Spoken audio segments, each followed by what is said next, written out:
Hello everyone, welcome to our channel. This is Srishti Agarwal. तो मैं आप सभी कक्षा 3 के स्टूडेंट्स के लिए लेकर आई थी पहले हिंदी कार्यपुस्तिका के सॉल्यूशन, जिसमें हमने काफ़ी सारे आकलन पत्रक और कार्यपत्रक के सॉल्यूशन देख लिए हैं। यहाँ पर आगे बढ़ते हुए देखेंगे आकलन पत्र 12 से कंटिन्यू। तो जुड़े रहना है आपको वीडियो के एंड तक, ताकि आपको सभी क्वेश्चन के आंसर्स अच्छे से समझ आ सके। सबसे पहले हम देखेंगे आकलन 12 का सॉल्यूशन, जिसमें क्वेश्चन फर्स्ट है, पढ़िए, समझिए और मिलान कीजिए। आपको पढ़ना है, समझना, मिलान करना है। पिता का छोटा भाई, आपके पापा के छोटे भाई आपके कौन लगते हैं? चाचा।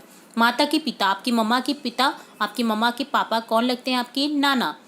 पिता की माता, आपके पापा की मम्मा कौन लगेगी? आपकी दादी। पुत्री का पति, आपके पापा की मतलब आपकी बहन का पति, आपकी मतलब पुत्री है आपके पापा की, तो वो उन्हें क्या बोलते हैं? दामाद। माँ की बहन, आपकी मम्मा की बहन आपकी मौसी लगेगी। आपकी माता की माता कहलाएंगी आपकी मम्मा की मम्मा नानी। जानवर अपने बच्चों के साथ में सही युग्म नहीं है, जैसे शेर शावक सही है, गाय बछड़ा सही है, कुत्ता पिल्ला सही है, ऊंट का मेमना गलत है। मेमना होता है बकरी का। ओके, नेक्स्ट देखेंगे, दरिया को मेले के बारे में काफ़ी जानकारी है। आप भी अपने आसपास लगे मेले के बारे में जानकारी प्राप्त कीजिए और प्रश्नों के उत्तर दीजिए। आपके गांव के आसपास कौन कौन से मेले लगते हैं? तो देखिए, मेरे गांव के आसपास दशहरे का मेला, शीतला माता का मेला, गणेश जी का मेला लगता है। आपके गाँव के आसपास जो भी मेले लगते हैं आपको वो बता देना है। आपने मेले में किन किन वस्तुओं की दुकानें देखी? मिठाई, खिलौने, कपड़े, जूते, चूड़ियों आदि की दुकानें देखी। शाकाहारी एवं मांसाहारी जानवरों की सूची बनाई। तो शाकाहारी होते हैं जो घास चरते हैं या शाकाहारी वस्तु को खाते हैं, जैसे गाय, भैंस, ऊँट, भेड़, बकरी, घोड़ा, हाथी, हिरन। मांसाहारी शेर, चीता, भेड़िया, बाज, बाघ, लोमड़ी, लकड़बग्गा। तो ये डन होता है आकलन 12 का सॉल्यूशन। अब देखेंगे वर्कशीट 71 कार्यपत्रक 71 का सॉल्यूशन। तो क्वेश्चन है, नीचे दिए गए चित्र को देखकर अपने मन से 2 वाक्य बनाएं। देखिए, बालक गाड़ी में बैठा है, बालक ने कैप पहनी है।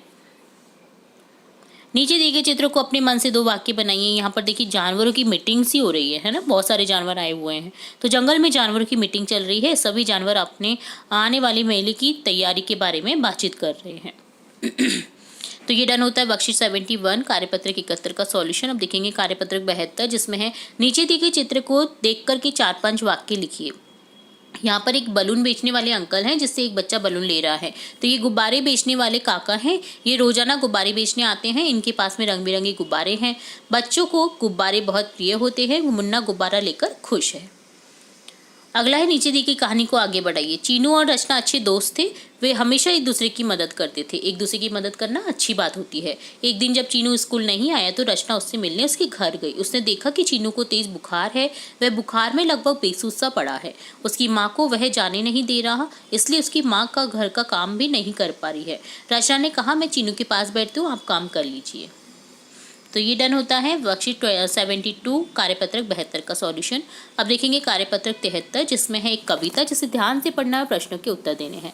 3 रंग का अपना झंडा, इसे तिरंगा कहते हैं। ऊपर होता है ऑरेंज कलर, भगवा कलर, बीच में होता है वाइट कलर, नेक्स्ट होता है ग्रीन कलर, हरा कलर, और बीच में जो चक्र होता है वो ब्लू कलर का होता है। ठीक है, इसे तिरंगा कहते हैं। बस इस झंडे के नीचे हिलमिल हम सब बच्चे रहते हैं, मन में खुशी मनाते हैं, हम इसका गाना गाते हैं। कविता में बात की गई है झंडे की। झंडे में रंग होते हैं 3।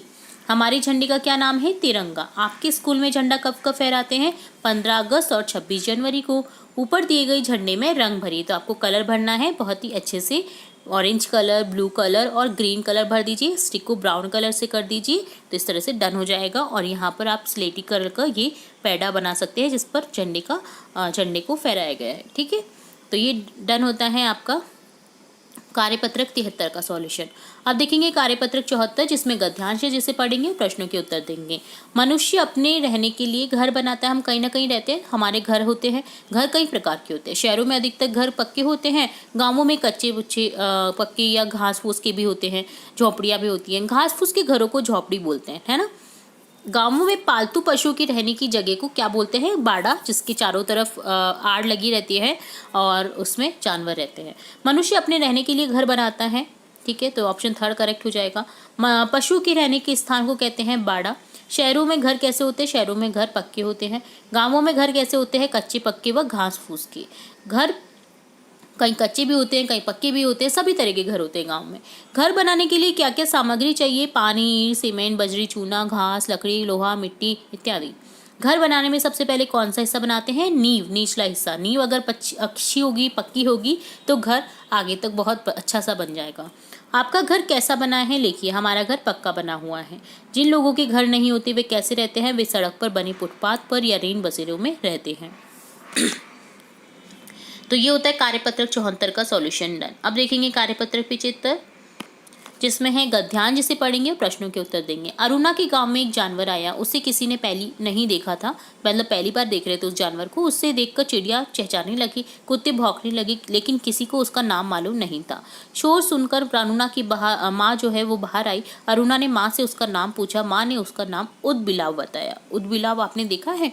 बहुत ही अलग सा जानवर होता है। तो जानवर किसके गांव में आया? अरुणा के गांव में। माँ ने जानवर के बारे में बताया ऊंट बिलाव। ऊंट बिलाव है ये, यहाँ पर ये ऊंट बिलाव गलत लिख रखा है, ठीक है, ये ऊंट बिलाव है। ऑप्शन 4 करेक्ट हो जाएगा।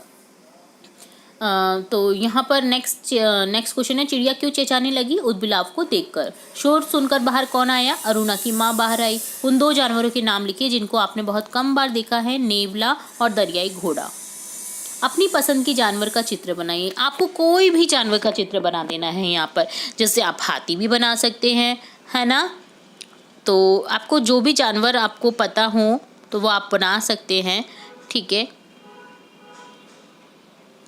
तो यहाँ पर जैसे मैंने तो ऐसे आपको एग्जाम्पल के तौर पे एक हाथी बना करके दिखाया है, बट आप इसे बहुत ही अच्छे से बनाएंगे, ओके, मैं इसे प्रॉमिस करेंगे। और अपनी ड्राइंग को आप शो भी कर सकते हैं हमारे कमेंट बॉक्स में, ठीक है। तो इस तरह से जुड़े रहें हमारे चैनल के साथ, ताकि आपको आगे की वर्कशीट भी देखने को मिल जाए और क्वेश्चन भी समझ आ जाए, और भी इंपॉर्टेंट वीडियोस आपको देखने को मिलेंगे हमारे चैनल के साथ। जुड़े रहें आप इसी तरह कंटिन्यू। तो थैंक यू सो मच जुड़े रहने के लिए हमारे चैनल के साथ। वीडियो को पूरा देखने के लिए धन्यवाद।